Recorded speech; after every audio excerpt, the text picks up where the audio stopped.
Good day, my name is Jennifer De Luna, and this is a supplement video for English 8, Quarter 1, Module 1. Magandang araw po, ako po si Jennifer De Luna at ang video na ito ay isang pantulong na material para sa English 8, Quarter 1, Module 1. So, para sa mga student ko, para meron silang resource material. Kahit wala ako, pwede lang tingnan ito.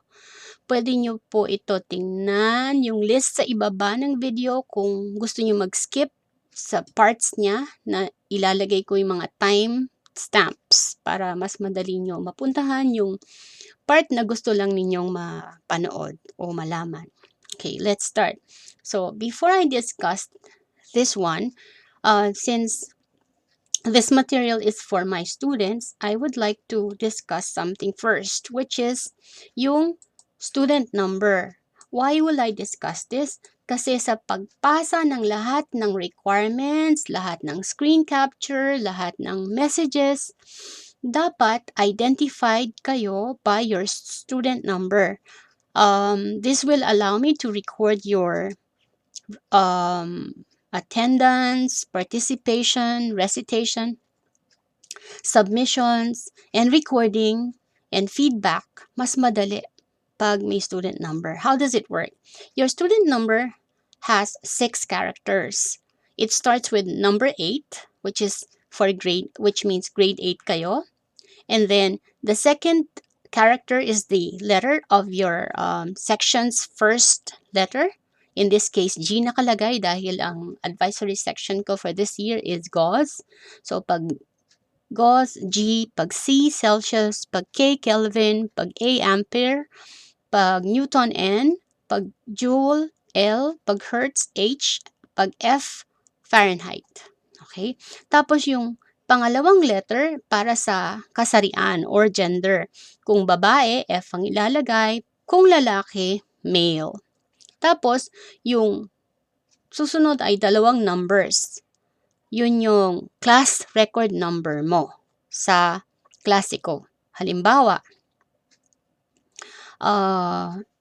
taga 8 GOS, section mo 8 GOS, tapos babae ka, number 11 ka sa listahan ng babae. So, ang magiging student number mo is 8GF11.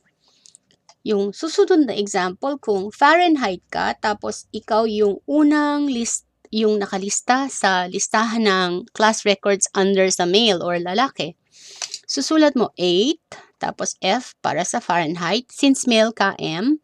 Sabi dito, 2 digits ng class record. Di ba 1 ka? Maglagay ka lang ng 0 before nung number mo. So, ganito ang pagkuha ng student number.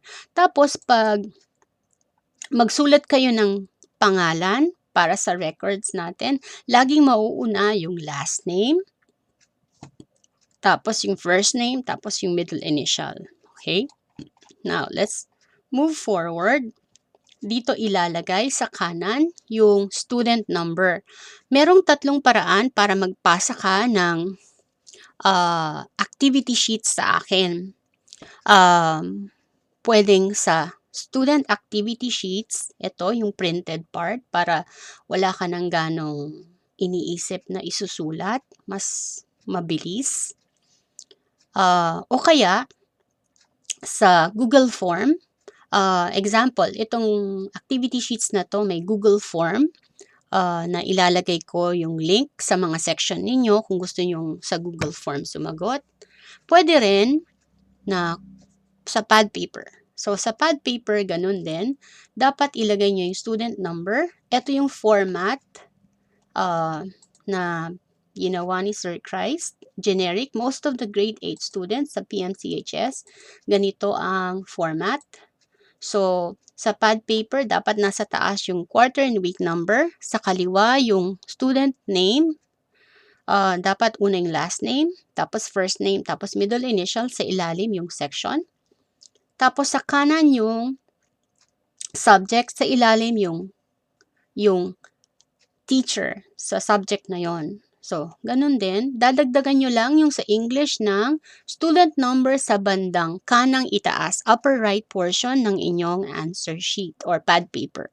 Okay, now, ngayon, since na-discuss na natin kung paano pag-pass, ito naman yung preferred o sinasuggest ko na paraan ninyo ng pagsagot sa GC. Halimbawa, merong nag-message. Sabi dito, keep messages on GC short but respectful and meaningful. Alam naman natin ang meaning ng respectful. Huwag tayo maglalagay ng bagay na offend o hindi nagre-respect ng iba. Meaningful, ibig sabihin, huwag tayo magsulat ng hindi importante o hindi nararapat sa GC. Sabi dito, emoji reactions are welcome. Halimbawa, may nabasa kang message, mag-emoji reaction ka. Huwag mong gagamitin yung emoji message. Anong ibig ko sabihin? Mamaya, papakita ko. Dito, this is a good way para pakita na okay. Okay to. Nag-message yung isang student, halimbawa, o kaya ako, or any teacher, tapos maglalagay ka ng reaction dun sa emoji. So, this allows the class and the teacher to know who among the members have read and understood the message instruction. Mas maigi ito kasi makikilba kung 30 ang students ko sa isang klase or 40 ang students ko sa isang klase, malalaman ko, 30 na pala yung nakabasa. Kasi may number dito kung ilan na yung nakabasa or nag-react. Okay, mag-react, wag mag-message emojis. Anong ibig ko sabihin? Ito, si student, ilang beses siya nag-like sign. Hindi ko nire-recommend to kasi hindi naman ganun ka-meaningful, di ba? Pwede naman siyang like o heart or any emoji reaction. Huwag po mag-comment ng emoji, hindi po encouraged. Okay? Tapos huwag mag-share ng kung ano-anong video na hindi naman related sa klase. All messages should be related to the class or the lesson.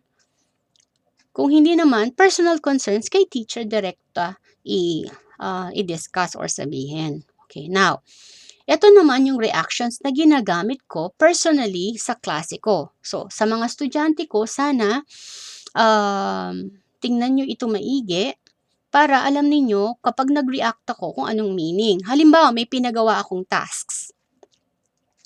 Sinabi ko, pakilagay yung modality ninyo at saka yung pangalan ninyo sa reply sa message na to.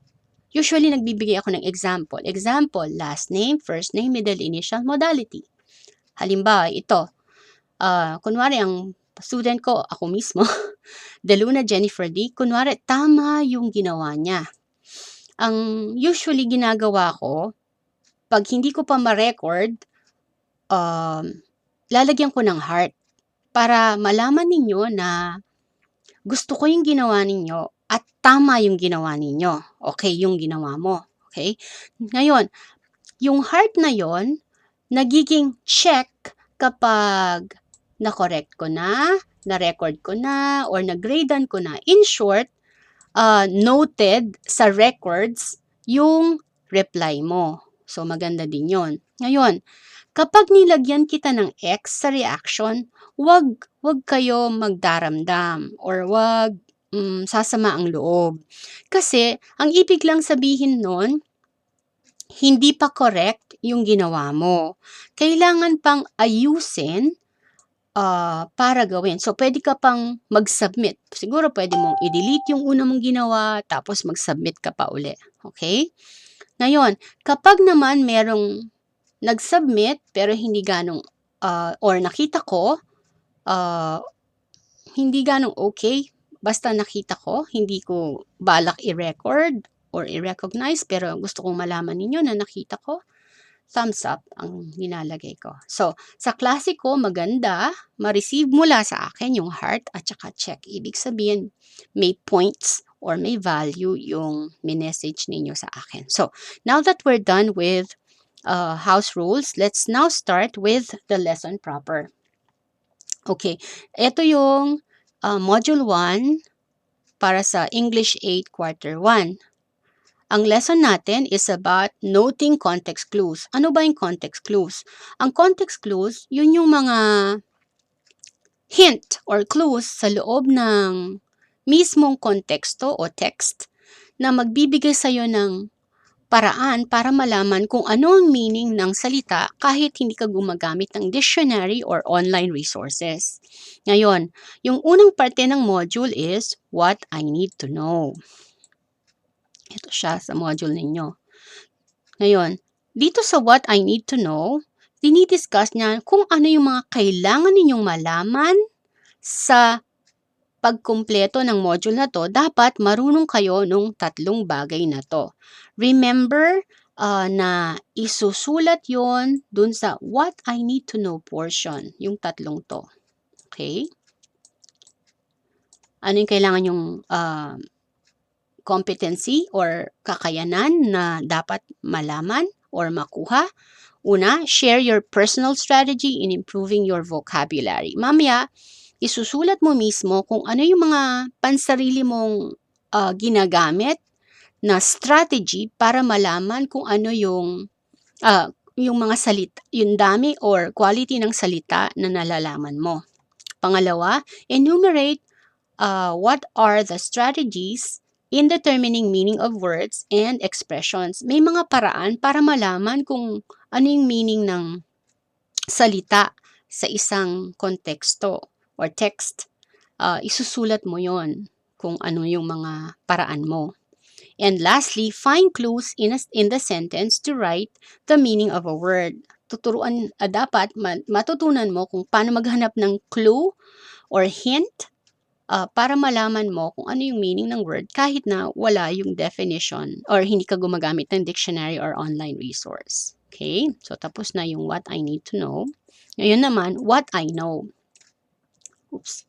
Under ng what I know, makikita mo dito, sabi niya, choose the correct meaning of the underlined word in each statement. Write the letter of your answer in your notebook. In this case, syempre sa answer sheet mo isusulat. Sabi niya dito, ito yung underlined word. Hahanapin natin kung anong meaning gamit ang sentence na ibinigay niya.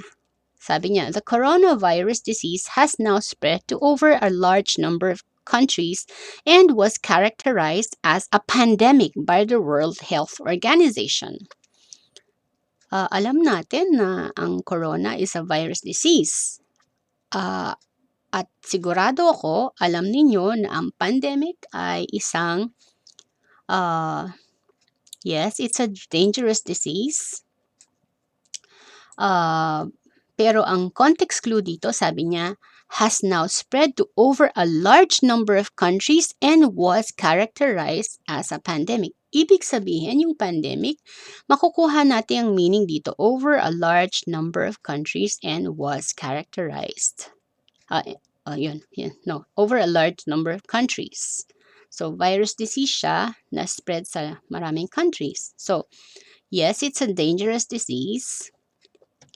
Pero dito, ang ibig sabihin ng pandemic, prevalent over a whole country or world. Kasi, malalaman mo yun ang meaning niya kasi yung context clue sabi niya, a large number of countries and was characterized as pandemic, right? So, ganun lang yung what I know.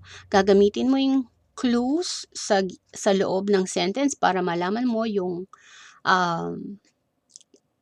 meaning nung word na yon, tapos pipili ka sa letters. Halimbawa, sa number 1, ang napili mo, letter C. Sa answer sheet, shadean mo yung number 1, letter C. Ganun lang. Okay? Pero, kung pad paper ang gamit mo, susulat mo, what I know sa heading, tapos susulat ka ng numbers 1 to 5. Ito dapat number 4. 1 to 5, tapos, susulat mo yung letter ng napili mong sagot. Now, let's move on to the next one. On lesson 1, nakalagay, determine the meaning of words and expression that reflect the local culture by noting context clues. Ito, ang main point ng part na to is, if you know how to use context clues, kung marunong kang gumamit ng context clues, you'll be able to know the meaning of a word without using a dictionary or online resource.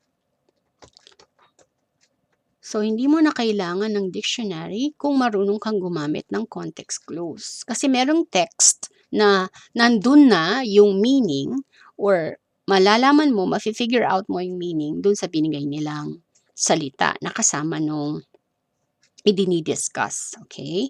Now, let's move on to what is it. Tandaan ninyo ha, it's a way to know the meaning of a word without using a dictionary or online resource. Okay?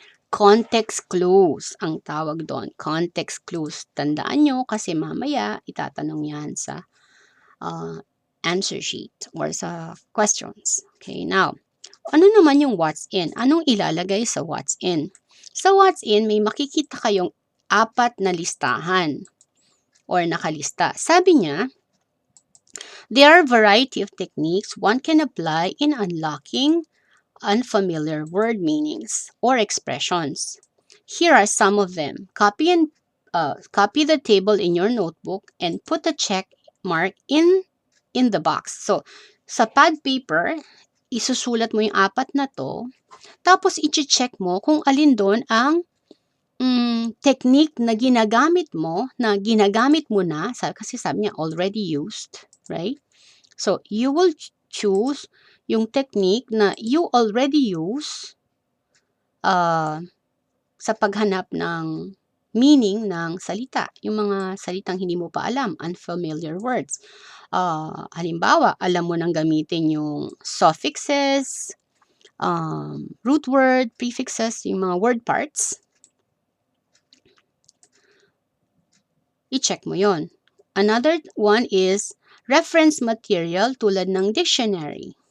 I-check mo rin yon kung nagamit mo na yon. Using context clues or hints. Check mo rin kung marunong ka na nun. At ang last, kung gumagamit ka ng online resource, i-check mo rin yon. Tandaan nyo yung 4 na yan kasi mamaya i-review yan or itatanong kung ano yung mga strategies para malaman yung meaning ng word. Okay? So, in this case, dito kung nasa answer sheet, i-check lang kung ano yung ano lang yung ginagamit ninyo na. Okay? So, next is what's new. So, what's new, yung question dun sa answer sheet, sabi niya, what is the word? What is the meaning? What strategy did you use to identify the meaning? Ito rin yung question na yon. Sinulat lang doon ulit. Ito rin. Ito yung question na yon. Ngayon, dito sa part na to, anong word yung prevalent or nangingibabaw? Diba? Ancient. Tapos, tatanong niya, anong meaning nung ancient? Anong meaning ng ancient? Andun na yung key, oh. Diba? And then, sabi niya, what strategy did you use to identify the meaning? Eh, di context clues kasi yun ang pinag-aaralan natin, diba? Now, let's move on to what is it? So, what is it? May discussion. Ito, i-discuss niya kung ano pa yung ibang strategies kung paano siya, paano gamitin ang, or paano malaman yung unfamiliar vocabulary. Sabi niya, finding the meaning of unfamiliar vocabulary is done by choosing flexibility from a range of strategies. So, maraming pwedeng gawing style or strategies. One strategy is the use of variety of reference materials, while another involves applying knowledge of the structure of words and parts of words such as stem, roots, root words, prefixes, and suffixes. Next, sabi niya, So, dito, sa unang paragraph, sabi niya, may paraan para malaman mo yung context clues. Una, pwede kang gumamit ng reference materials o kaya gamitin mo mismo yung salita para malaman mo kung ano yung meaning. Kung gumagamit ka ng root word, prefix, at saka suffix. Root word yung ugat na salita. Prefix yun yung syllable bago yung salita na root word. At yung suffixes yung syllable sa kanan o dulo ng root word. Now, sabi niya dito, learning the meaning of a word through its use in a sentence or paragraph is another practical way to build vocabulary. So, kung paano siya gamitin sa sentence, pwede mo ring gamitin yung clue para malaman yung meaning niya. Sabi niya, since a dictionary is not always available when the reader encounters an unknown word. Tama nga naman, hindi naman lagi may dictionary tayo, di ba? So, a reader should rely on context clues. Yun yung lesson natin at yun yung technique na isa na hindi ka gagamit ng ibang reference materials. So, sabi niya, when an obvious clue, sabi niya, a reader should rely on context clues when an obvious clue to meaning is provided or when only a general sense of meaning is needed for the reader's purpose. Minsan, nakadefine na mismo yung salita dun sa sentence o kaya pwede mong gamitin yung context clue para magkaroon ng general o malawakang pag-unawa dun sa kung general understanding, pwede mong gamitin ang context clue para maintindihan yung laman ng binabasa mo. Excuse me. So, dito, context clues. Ito, sabi niya, hints daw siya na nakikita sa sentence mismo, sa paragraph, or in short, sa binabasa. Pwede mong gamitin yon para maintindihan yung unfamiliar words, mga salita na hindi mo pa kilala o na-encounter. Example nito, tatami mats, which are originally luxury items for nobility, were used by many houses in Japan. Yung tatami mats, hindi natin kung ano. Di ba yung mats, yung basahan na tinatapakan. So, sabi niya, luxury items for nobility. Pag luxury, mamahalin. Para sa nobility, yung mga may mataas na pwesto sa lipunan. Ibig sabihin, hindi mo murahin yung tatami mats. So, naintindihan natin, mula dun sa luxury items for nobility na hindi siya mura or magandang klase siguro. Yung next one, B, celestial bodies including sun, moon, stars have fascinated man through centuries. Ibig sabihin yung celestial bodies, mga sun, moon, stars, ibig sabihin sa kalawakan, di ba? So, alam mo ngayon na yung celestial bodies tungkol dun sa sky or heavens or kalawakan.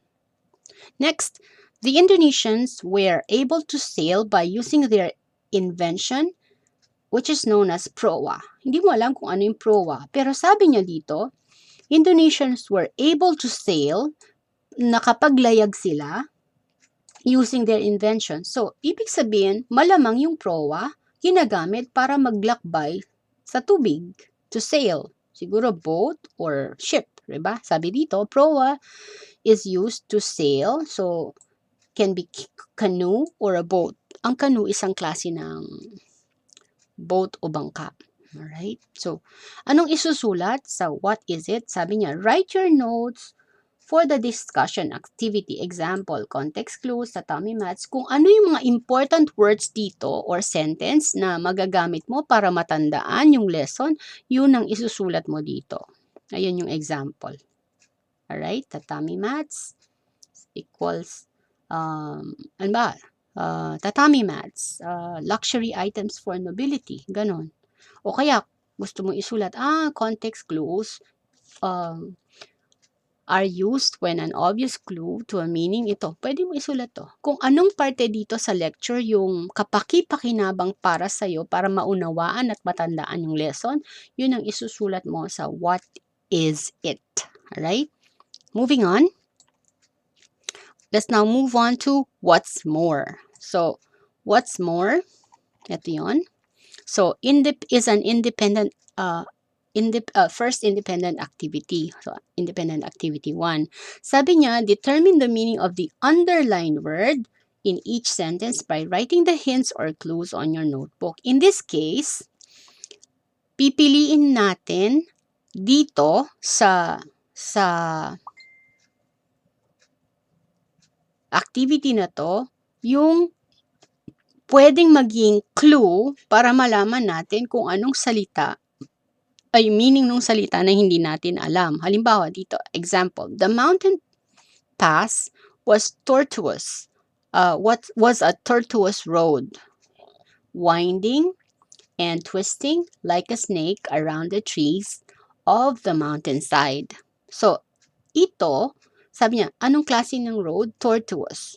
Tapos dito, dinefine niya kung ano yung tortuous, winding and twisting. So, ang gagawin mo, i-underline mo yung word na tumulong sa'yo para alamin yung meaning ng word na yon. Oh, let's go and move. Gagawin ko yung number 1, okay? So, in this case, sa what's more, sa independent activity, ang kunwari, sa number 1, so dito natin gagawin, independent activity 1. So, what's more, gagawin ko yung number 1. My mother is a frugal person. She never wastes money on unimportant things. So, ang ibig sabihin ng frugal, malalaman mo dun sa sentence na kasunod. Never waste money. Kapag frugal ka, hindi ka naggagasta or naglulustay ng pera.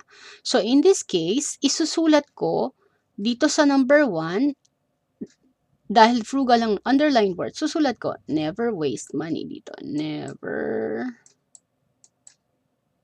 waste money. Yan, susulat mo dito. Ngayon, let's move on to independent assessment 1. Independent assessment 1. So, in this case, imamatch mo yung A sa B. Paano? So, sabi niya, guess the meaning of the underlined words by matching column B with column A. Write the letters of the correct answer in your notebook. In this case, you will write or shade the letter of your answer on the answer sheet. Halimbawa, number 1. Dito tayo sumasagot sa dito, share F2, Independent Assessment 1. So, number 1, the zookeeper reminded the students not to touch the pernicious animal. So, sa zoo, binawalan silang maghawak ng klase ng animal. Bakit mo bawal hawakan? Ibig sabihin, hindi dapat. Anong rason? So, hanap ka ng meaning dito na tutugma dun sa pernicious kasi sabi niya, wag hawakan, not to touch. So, ang clue mo, hindi dapat hawakan. Siguro mangangagat or masasaktan ka. Or you'll be in danger. Hanap tayo ng word dito. Ito, dangerous and harmful, extremely costly, good, adventurous, incapable of being avoided or evaded, indefinite, or unclear. Dito sa 5 choices na to, pinakamalapit sa tingin ko, yung A, dangerous or harmful. Kasi wag mo daw hawakan kasi animal. Baka may mangyari. Di dangerous and harmful. So, kung A ang guess mo, ang gagawin mo, isi-shade mo dito yung letter A. Okay? So, let's move on to Independent Assessment 2. So, sa Independent Assessment 2, ang pinapagawa naman niya, imamatch mo yung word na to dun sa mga sagot. Okay? Pipili ka ng letter mula dito para maging sagot. Paano? Hanapin mo kung ano yung word na pinapa-define niya.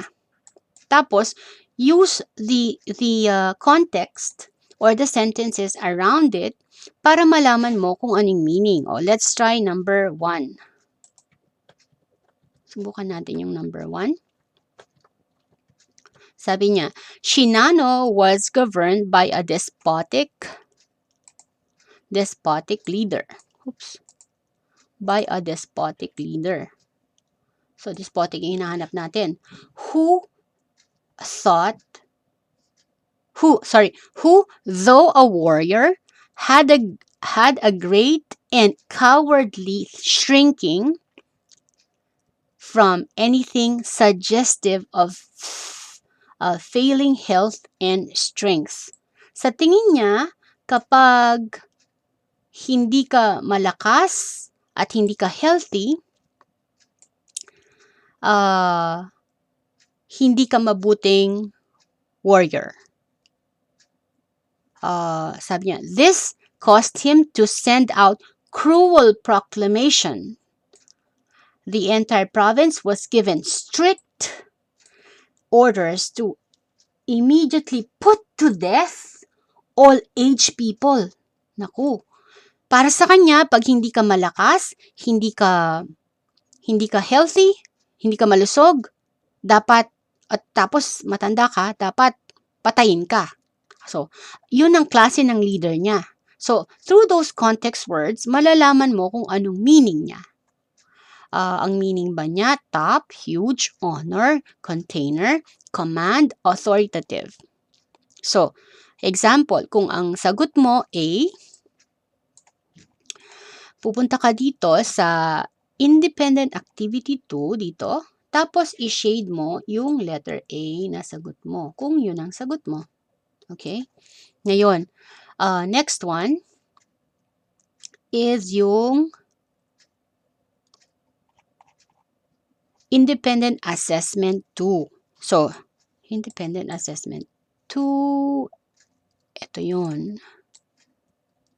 Sa Independent Assessment 2, dito mo sasagutan. Isusulat mo yung word. Paano? Sabi niya, for each underlined word, ito yon. Ito, tsaka yan. Sabi niya, for each underlined word, use the context clues o context clues na naman. Or the words that surround it, yun din. Diba? I-define niya rin yung context clues. The words that surround it, yun ang context clues. To find the meaning. Choose your answer from the words in the parentheses or in parentheses. Write your answer on your notebook. In this case, sa answer sheet mo isusulat. Kung wala kang answer sheet, sa pad paper. So, sabi niya, yung word na yon, pipili tayo sa mga choices na binigay. Kalma, ito yung mallet. Naka-underline, di ba? Mallet is, hanapin mo dito kung ano yung mallet. Basahin natin yung number 1 para matulungan natin kayo na malaman yung sagot. Okay, sabi niya, the water clock marks the hour in the tachungs. Ewan ko kung na-pronounce ko maayos. In the tower of the great bell. Now the mallet is lifted to smite the lips of the metal monster. So sabi niya, binuhat itong mallet para smite yung lips ng metal monster. Siguro weapon yun para ma-defeat yung metal monster. So, mallet, anong mallet? Mallet is a kind of a hammer. So, ang isusulat ko, ang sagot ko dito, yung mallet, kung sagot mo, hammer, isusulat mo dito sa F4.Independent Assessment 2 yung mallet or a mallet. Okay? So, susulat mo dito sa number 1. Tapos yung number 2, doon sa number 2. Pipili ka kung hit, touch, or caress. Now, next, we go to activity 3. Sa independent activity 3, ang gagawin natin, pipili tayo ng letter ng tamang sagot, tapos isi-shade din natin dito sa independent activity 3 na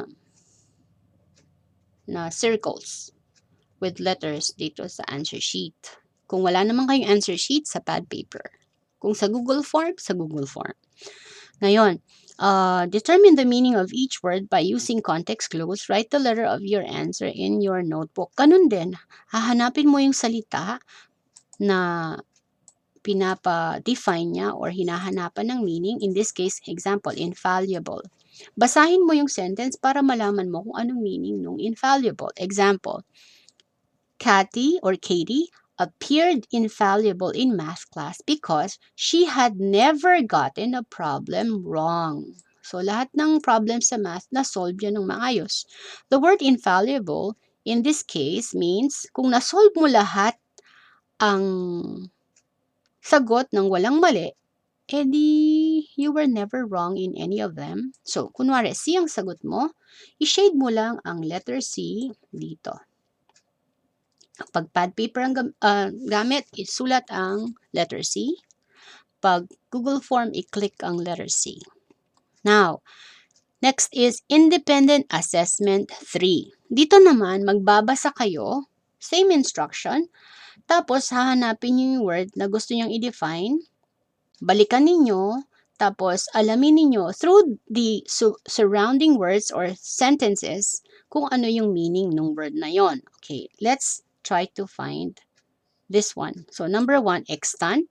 Ito yung word na extant. Basahin natin. So, kunwari, nabasa ko na lahat. Mas madali kung basahin nyo muna lahat para maintindihan nyo yung general meaning ng article. Tapos, balikan ninyo yung word. Mas madali nyo appreciate. Okay, dito, extant. So, sabi niya, the Maya Zedi inscription AD 1113 is the earliest extant specimen of Burmese literature. It narrates the dedication of Golden Buddha by a prince and the gift of slave villages to the image, ending with a prayer for the donor and his friends. So, isa siyang bagay, earliest bagay na specimen. So, alin dito sa words na to, ang pwede mong i-replace yun, tapos yung meaning niya, it will make sense. In this case, kung existing ang ibig mong piliin, shade mo lang yung existing dito sa number 3, sa number 1 ng Independent Assessment 3. Ngayon, this time, we will try to answer what I have learned. Anong natutunan natin? Okay. Naalala nyo kanina, merong 4 na chinek kayo na boxes na techniques para sa context clues. Sa what's in, yung paggamit ng dictionary, online resources, ganon. Tapos pang-5 yung context clues. Pakikinabangan nyo yon dito sa what I have learned. Sabi niya, in determining the words, a variety of techniques can be used, and these are, balikan nyo yon. Or kung hindi nyo na alala, balikan nyo. Pero alam ko, by this time, dapat na-memorya nyo na kung ano, or natandaan nyo na kung ano yung mga techniques na na-discuss natin dun sa chinek nating boxes na may 4 na sentences. Ngayon, sabi niya, since a dictionary isn't always available when a reader encounters an unknown word, a reader should rely on ano yung ginagamit nating technique kapag wala sa dictionary or online resources? Ano yon? Yung mga surrounding words na ang tawag natin doon, right? Ang initials niya, CC. Pag di nyo pa alam, ibig sabihin di kayo nakikinig. Okay, now, let's move on. Sabi dun sa next part, sabi niya, some of the words I learned and will include in my vocabulary banks are, ibig sabihin, dito sa word, maglista ka ng word na gusto mong, or maglista ka ng salita na natutunan mo dito sa module na ito, sulat mo dito. Halimbawa, kanina, infallible. Diba? Infallible. infallible. Sorry. Kunwari, nasulat mo infallible dito sa number 1. I-define mo dito. Never wrong. Never wrong. O kaya, vague. Or kung ano yung word na natutunan mo dito, tapos sulat mo yung meaning niya dito sa kanan. Okay? Ikling meaning lang. Ngayon, kung hindi magkasya itong papel or activity sheet, sa likod mo sulatan. Isulat yung meaning. Make sure nakalagay what I have learned, tapos yung box na to para alam ko. Doon siya. Ito pala yung example ko. Ano ba, yung word na linagay mo sa number 1, infallible, tapos isulat mo sa kanan yung meaning. Never wrong or make mistakes. Alright? Now, dito mo siya isusulat. 1 to 4, tapos yung number 5, yung word na yon sa number 5. Malapit na. Okay. What I can do. So, what I can do, merong 10 salita na nandyan sa listahan. May 10 words. Litan natin. So, may 10 words na nakalista. Pernicious, vague, beneficial, sumptuous, inevitable, frugal, gullible, smite, elated, infallible. So, ang gagawin mo, gagawa ka ng sarili mong sentence gamit yung words na yon. Example, number 5, kunwari ang gusto kong lahat to gagawin nyo pero isa lang bibigay kong example. So, 10 sentences ang gagawin ninyo. Number 5, ang word na ginamit ko, inevitable. Paki-underline yung word na yon pag nagawa kayo ng sentence. So, gagawa kayo ng sarili yung sentence sa bawat salita ng dito sa words na to, dun sa 10. Ang sentence ko, in order to pass English 8, it is inevitable to study hard. Sabi niya, hindi mo maiiwasang mag-aral ng maigi kung gusto mong pumasa sa English 8. Correct, di ba? Ganun. Kailangan mo mag-aral ng mabuti para pumasa. Sa kahit anong subject actually. Sabi niya, di ba ang inevitable cannot be avoided? Ang meaning. So, you cannot avoid studying hard if you want to pass any subject. Especially English 8. Okay? Ganun sagutin. Lalagay kayo ng sarili ninyong sentence. Pag kinopya nyo yung sentence na ito, hala kayo. Manda kayo sa akin. Hindi, joke. But I advise you to make your own sentences. And, so, you would have to write that in here. Naintindihan ko na maliit lang yung space niya. Kung kulang yung space sa likod ng papel, isulat. Siguraduhin nyo lang nakalagay H, period, tapos what I can do. Assessment na. Okay. Sa assessment, similar lang yung ginawa dun sa julit-julit lang yung nangyari kanina. Hahanapin yung salita. Dito naka-underline na And then, hanapin mo, basahin mo yung sentence na paligid nito. Mas maigi, basahin mo muna ng buo.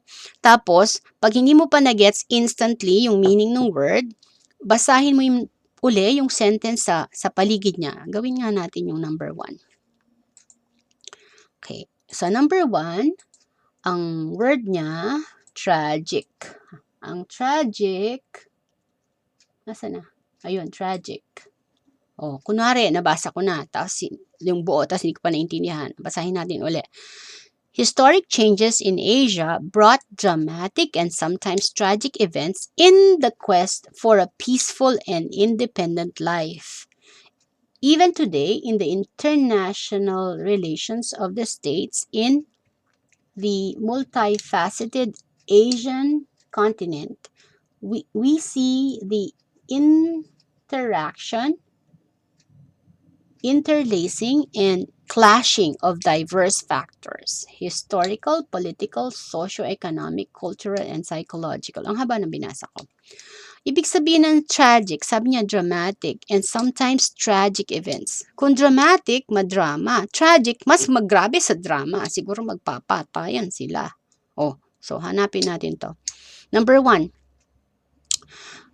What does tragic mean? 1, heartbreaking. C, progressive. C, Success. D, joyful. So, progressive, positive word yon, di ba? So, hindi yon kasi negative, dramatic daw eh. Success, hindi rin yon. Joyful, hindi rin. Eh, di ibig sabihin, heartbreaking. So, kung heartbreaking nga, agree kayo sa sagot ko, punta kayo sa activity sheet. Oy, nawala.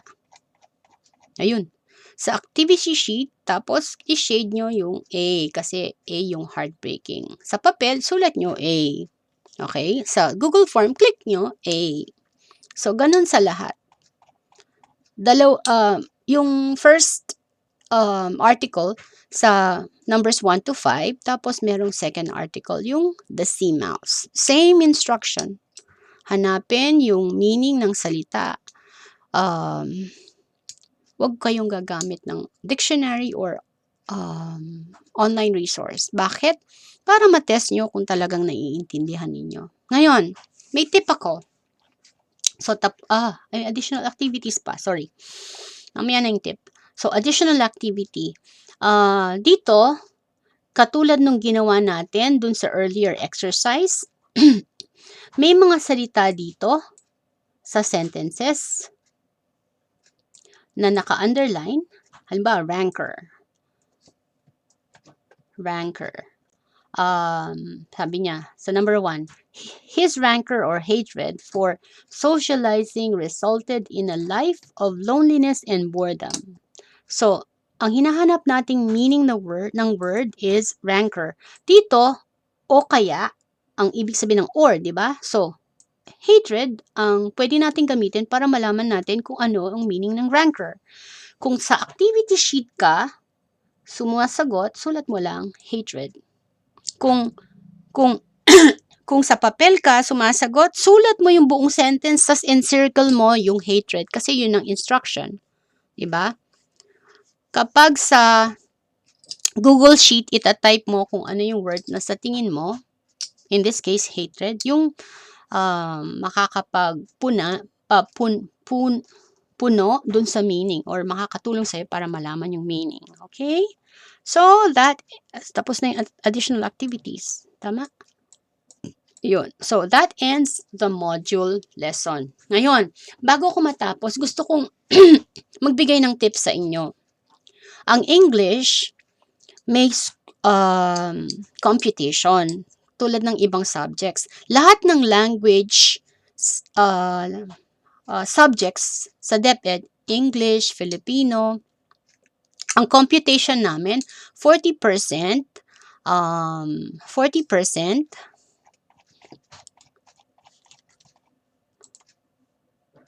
saglit. So, ang computation namin, 40%, ay, naging 49, 40%, ay, $40, wagi, 40% written work,